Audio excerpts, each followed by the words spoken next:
Hello my dear friends, আজি আকৌ এটা নতুন ভিডিঅ'লৈ সকলোকে স্বাগতম জনাই আৰম্ভ কৰিবলৈ ওলাইছো ACS 2024ত হৈ যোৱা হিষ্টৰী কোৱেশ্চন পেপাৰৰ সলিউশন সম্পৰ্কে আলোচনা কৰিবলৈ। আৰু এইটো ভিডিঅ'ত তোমালোকৰ হিষ্টৰীৰ 1 মাৰ্কছৰ যিখিনি কোৱেশ্চন আছে সম্পূৰ্ণ এনসাৰখিনি পাই যাবা। আৰু এইখন তোমালোকে চাব পাৰিছা 2024 বৰ্ষৰ হিষ্টৰীৰ কোৱেশ্চন পেপাৰ। 2024 বৰ্ষৰ 100 মাৰ্কৰ কোৱেশ্চন আছিলে, কিন্তু 2024 বৰ্ষৰ পিছৰ পৰা কিন্তু তোমালোকক 20 মাৰ্ক প্ৰেক্টিকেল আৰু 80 থিওৰি অৰ্থাৎ 80 মাৰ্কৰ কোৱেশ্চন থাকিব। লাষ্ট এইটো আছিল 2024 চনৰ 100 মাৰ্কৰ কোৱেশ্চন। আৰু এক্সামৰ যি কোৱেশ্চন প্যাটাৰ্নখিনি ইয়াতে এনেদৰে চাব পাৰিছা তোমালোকে। এতিয়া আমি কোৱেশ্চনখিনি আলোচনা কৰিম। ইয়াতে তোমালোকে চোৱা 1 নম্বৰটো দিয়া আছে যে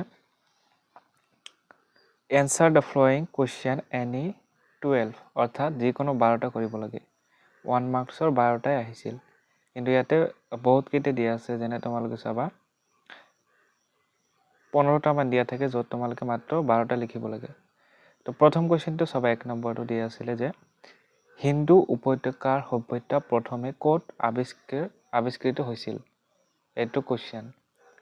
হিন্দু উপত্যকাৰ সভ্যতা প্ৰথমে ক'ত আৱিষ্কৃত হৈছিল, এইটো এনসাৰটো হ'ব যে হিন্দু উপত্যকাৰ সভ্যতা প্ৰথমে হৰপ্পাত আৱিষ্কৃত হৈছিল। এনেদৰে এনসাৰ লিখিব লাগিব। তাৰ পিছতে 2 নম্বৰটো চোৱা যে দ্য হিষ্টৰী অফ ইণ্ডিয়ান আৰ্চিঅলজি শীৰ্ষক পুথিখনৰ লিখক কোন। এইটো এনসাৰটো হ'ব S.N. ৰয়। S.N. ৰয় হ'ব এনসাৰ। তাৰ পিছতে 3 নম্বৰটো চাবা যে কোনজন গ্ৰীক ভ্ৰমণকাৰী চন্দ্ৰগুপ্ত মৌৰ্যৰ ৰাজসভালৈ আহিছিল। কোনজন গ্ৰীক ভ্ৰমণকাৰী, এইটো এনসাৰটো হ'ব মেগাস্থেনিছ। অৰ্থাৎ মেগাস্থেনিছে গ্ৰীক ভ্ৰমণকাৰী চন্দ্ৰগুপ্ত মৌৰ্যৰ ৰাজসভালৈ আহিছিল। তাৰ পিছতে 4 নম্বৰটো চাবা যে কোনগৰাকী বিখ্যাত ভাৰতীয় লেখকে কুন্তি ও নিষাদী নামে চুটিগল্পটি লিখিছিল। ইয়াৰে এনসাৰটো হ'ব মহাশ্বেতা দেৱী। মহাশ্বেতা দেৱীয়ে বিখ্যাত ভাৰতীয় লেখকে কুন্তি ও নিষাদী নামে চুটিগল্পটি লিখিছিল। তাৰপিছত 5 নম্বৰটো চোৱা যে আহোমসকলে পোন প্ৰথমে তেওঁলোকৰ ৰাজধানী ক'ত স্থাপন কৰিছিল। এইটো তোমালোকে সকলোৱে জানা। এইটো তোমালোকৰ জবৰ বা চাকৰিৰ কাৰণে এক্সামৰ এইবিলাক কোৱেশ্চন আহি থকা দেখা যায়। এইটো সকলোৱে জানাই চাগে, চৰাইদেউ। আৰু কিমান চনত স্থাপন কৰিছিল সেইটো জানি থৈ দিবা। তেনেহ'লে এনসাৰটো কি হ'ল যে আহোমসকলে পোন প্ৰথমে তেওঁলোকৰ ৰাজধানী চৰাইদেউত স্থাপন কৰিছিল। এতিয়া আমি নেক্সট কোৱেশ্চনলৈ আগবাঢ়িছো। চোৱা যে কোন চনত মিৰ্জুমলাই অসম আক্ৰমণ কৰিছিল। এইটো কমন কোৱেশ্চন। কোন চনত হ'ব এইটো 1662 চনত। অৰ্থাৎ 1662 চনত মিৰ্জুমলাই অসম আক্ৰমণ কৰিছিল। ঠিক আছে। তাৰ পিছৰ কোৱেশ্চনটো চোৱা যে কোনজন পৰ্যটকক চৰাই বাহৰ পৰা উৰিল বুলি জনা যায়। কোনজন পৰ্যটকক চৰাই বাহৰ পৰা উৰিল বুলি জনা যায়। এইটো হ'ব হিউৱেন চাং। অৰ্থাৎ হিউৱেন চাঙক পৰ্যটকক চৰাই বাহৰ পৰা উৰিল বুলি জনা যায়। তাৰ পিছতে চাবা যে বিজয়নগৰত শাসন কৰা এটা ৰাজবংশৰ নাম লিখা। বিজয়নগৰত শাসন কৰা এটা ৰাজবংশৰ নাম হ'ল সংগম বংশ বা সংগম ৰাজবংশ। এনেদৰে লিখিব পাৰা।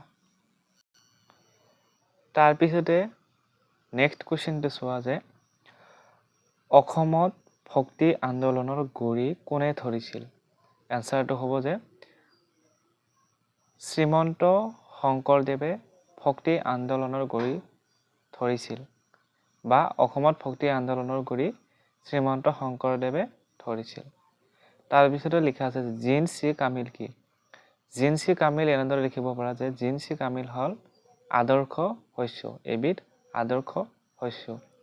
তাৰপিছত পলাশী যুদ্ধ, কোন চনত পলাশী যুদ্ধ হৈছিল? এনচাৰটো হ'ব 1757 চনত পলাশী যুদ্ধ হৈছিল। তাৰপিছতে 1857 চনৰ বিদ্ৰোহৰ প্ৰথমজন শ্বহীদ কোন আছিল? প্ৰথমজন শ্বহীদ আছিল মংগল পাণ্ডে। তাৰপিছতে নেক্সট কুৱেশ্যনটো দিয়া আছে যে স্বাধীনতাৰ সময়ত ভাৰতৰ ভাইচৰয় কোন আছিল? স্বাধীনতাৰ সময়ত ভাৰতৰ ভাইচৰয় আছিল lord Louis Mountbatten. Lord Louis Mountbatten. তাৰপিছতে আমি নেক্সট কুৱেশ্যনলৈ আগবাঢ়িছোঁ। নেক্সট কুৱেশ্যনটো চোৱা যায় ঔপনিৱেশিক ভাৰতৰ ব্যৱসায়ৰ কেন্দ্ৰ ক'ত আছিল? এনচাৰটো হ'ব যে ঔপনিৱেশিক ভাৰতৰ ব্যৱসায় কেন্দ্ৰ আছিল কলকাতাত। অৰ্থাৎ কলকাতাতে তোমালোকে কিতাপত পাইছা যে ঔপনিৱেশিক ভাৰতৰ ব্যৱসায় কেন্দ্ৰ আছিল কলকাতাত। তাৰপিছতে একেবাৰে শেষৰ কুৱেশ্যনলৈ আগবাঢ়িছোঁ। চাবা যে কোন চনত ভাৰতৰ ৰাজধানী কলকাতাৰ পৰা দিল্লীলৈ স্থানান্তৰিত কৰা হয়? কোন চনত? এইটো তোমালোকে হয়তো জানা বহুতে। এইটো ইম্পৰ্টেণ্ট কুৱেশ্যন যে 1911 চনত 1911 চনত কি কৰা হৈছিলে? ভাৰতৰ ৰাজধানী কলকাতাৰ পৰা দিল্লীলৈ স্থানান্তৰিত কৰা হয়। এইবাৰ আমি 2 নম্বৰৰ যিবিলাক কুৱেশ্যন আছিলে 2 নম্বৰৰ 12 এইবিলাক কুৱেশ্যন আলোচনা কৰিম।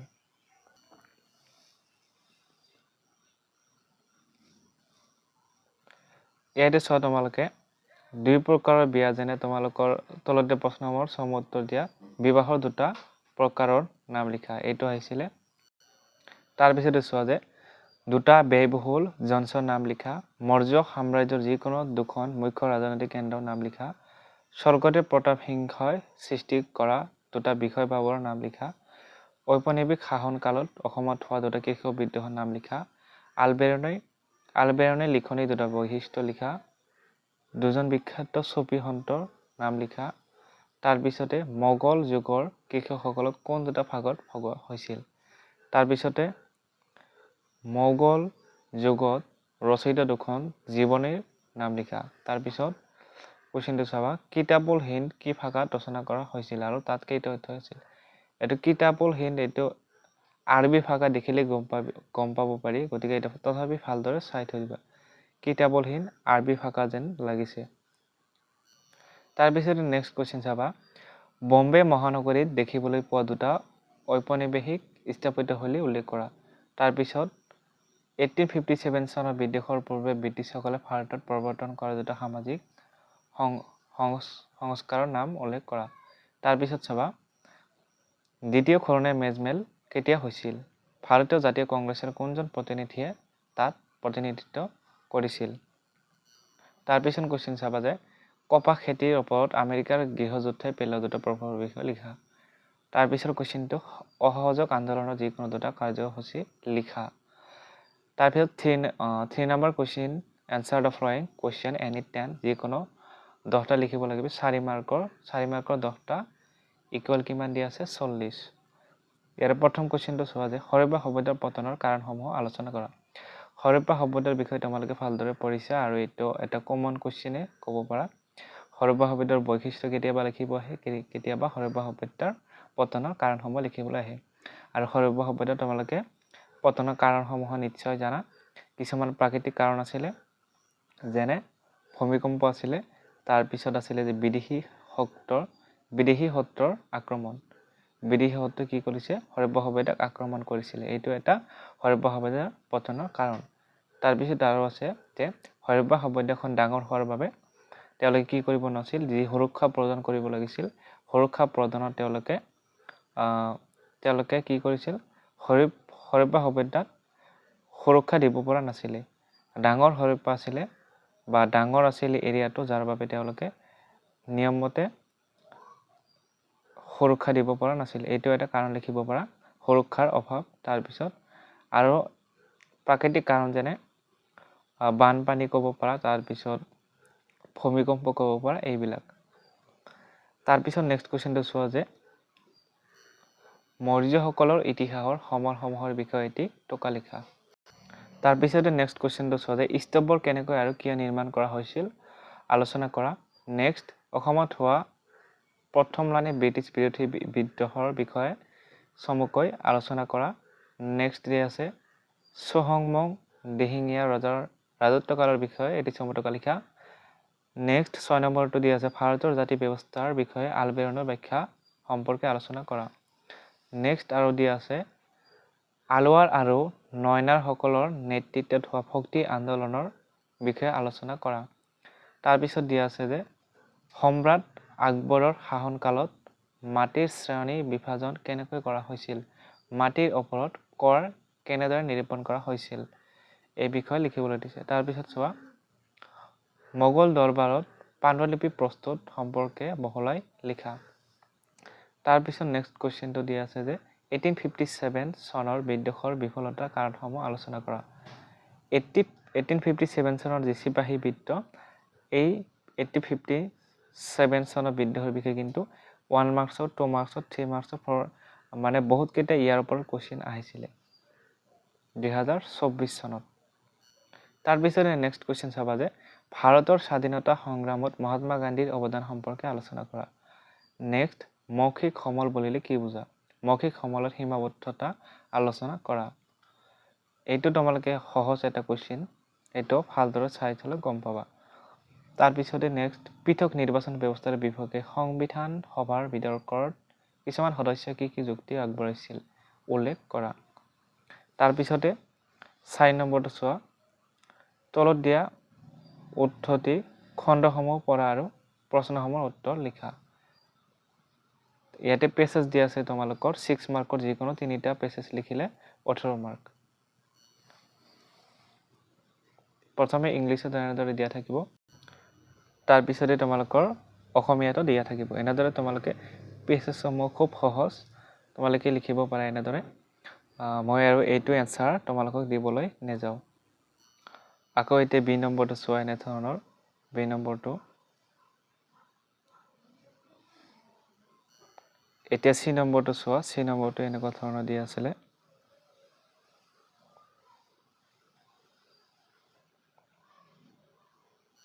তাৰপিছতে চোৱা 5 নম্বৰ এটা কমন কুৱেশ্যন তোমালোকে দেখা পাবা যে ভাৰতবৰ্ষৰ এখন মেপ আঁকি যিকোনো 3খন ৰাজ্যৰ ৰাজধানী বহোৱা।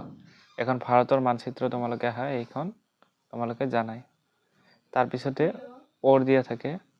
তাৰপিছতে নেক্সট দিয়া আছে অৱসৰ আয়োধ্যাৰ ব্ৰিটিছ সাম্ৰাজ্যত চামিলকৰণে তাত বাস কৰা তালুকদাৰসকলক কেনেকৈ ক্ষতিগ্ৰস্ত কৰিছিল। এইখিনি আছিল কুৱেশ্যন, তোমালোকে ভালদৰে চাবা।